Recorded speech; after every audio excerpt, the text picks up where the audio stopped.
ಪೂಜಿತ ತೇಜೋ ವಿರಾಜಿತ ನಿನ್ನ ಸನ್ನಿಧಿಯಲ್ಲಿ ಶರಣಾಗುವೆ ಒಂದೇ ಮನದಿ ತಂದೆ ಎನ್ನಲು ಬಂದು ಕೈ ಹಿಡಿವೆ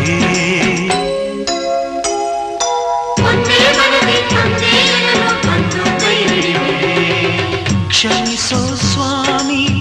ಅಪರಾಧಗಳಿಲ್ಲ ಶ್ರೀಲೋಕ ಪೂಜಿತ ತೇಜೋ ವಿರಾಜಿತ ನಿನ್ನ ಸನ್ನಿಧಿಯಲ್ಲಿ ಶರಣಾಗುವೆ ಒಂದೇ ಮನದಿ ತಂದೆ ಎನ್ನಲು ಬಂದು ಕೈ ಹಿಡಿವೆ